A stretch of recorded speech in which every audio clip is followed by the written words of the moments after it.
Hi there, thanks so much for joining me, and in this video we are going to explore what you can and cannot eat with IBS.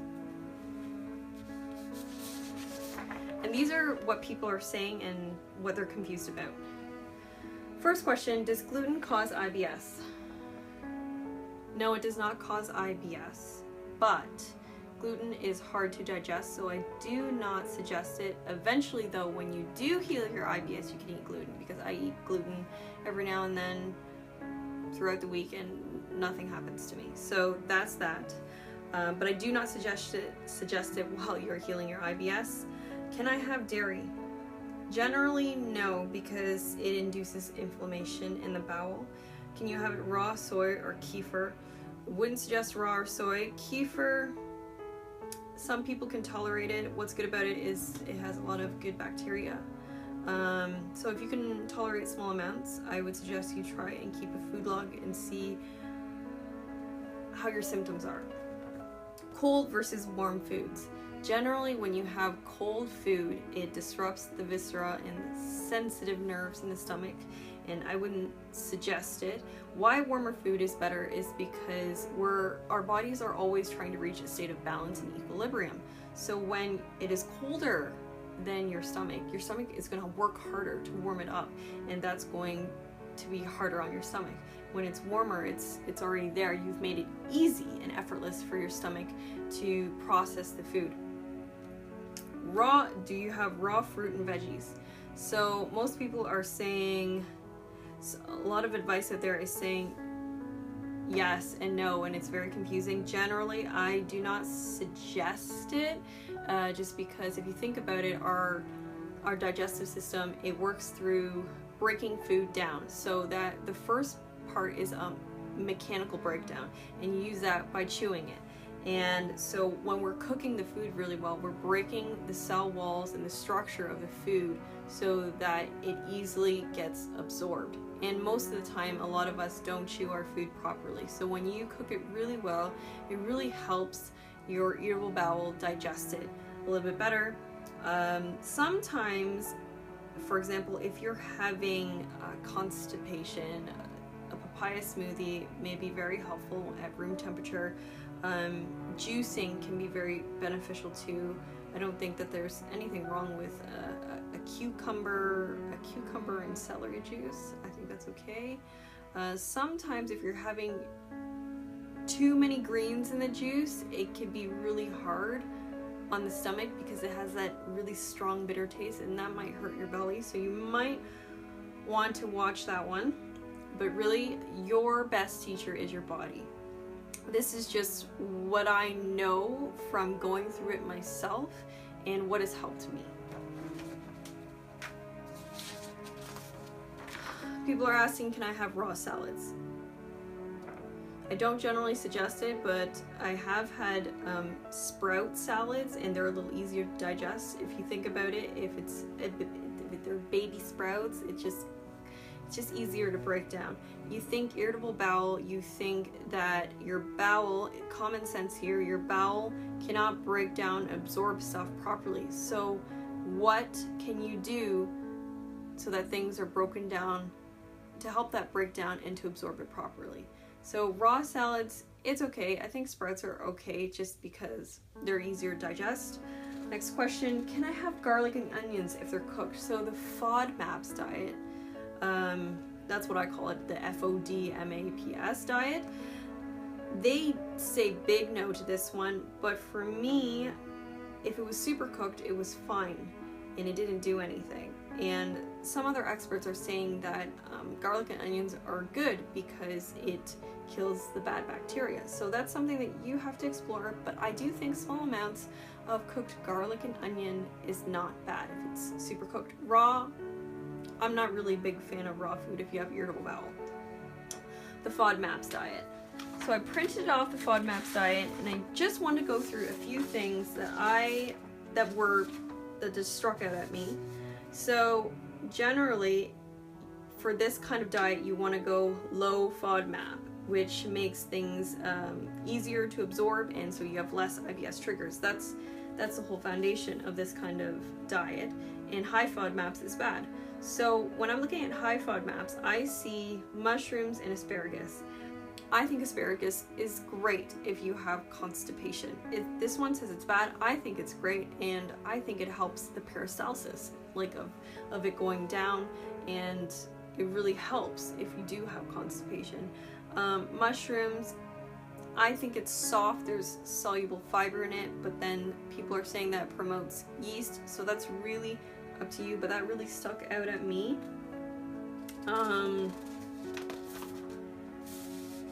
They are also saying that almonds are good. I think almonds are terrible. I think almonds are really hard on the belly and it hurts if you eat almonds. I like softer nuts like walnuts and macadamia nuts. They're a lot nicer on the belly to digest. So that's my opinion, and that's contradictory to this. There is a university that studies what kind of sugars to eat. It has something to do with the small intestinal bacterial overgrowth, and they say that a little bit of honey is good to have in your diet, whereas the FODMAP diet is saying no to honey. So that is conflicting. I think a little bit of honey is fine. I don't think that's going to do anything, but again, your body is the best teacher. So that's what I wanted to point out for this. And then there is what we saw here, the GAPS diet. And the GAPS diet focuses on bone broth and gelatinous meat and stewed meat. Why? Because, you know, it's going to this theory of evolutionary time, paleo, where our stomachs, if you think about it, it has pepsin, which breaks down protein. So the people are saying that we need protein to rebuild things, and because bone broth has collagen inducing properties, it's good for your stomach. When I had bone broth all the time, and just bone broth, because I tried that, my stomach felt like that, and my stomach liked having some softer solid foods with it, so I didn't do really well on just bone broth. But I do believe that it's really good to include in your diet a little bit with every single meal. But to have solely just bone broth didn't work for me. That's something you'll also have to determine. But I do think having some other softer foods is beneficial. People are asking, can I have Gatorade? Because I'm guessing that a lot of people are having diarrhea, because when I had a lot of diarrhea, I first drank Gatorade. And why I'm not a fan of Gatorade, because it's not very natural. I mean, it comes in blue.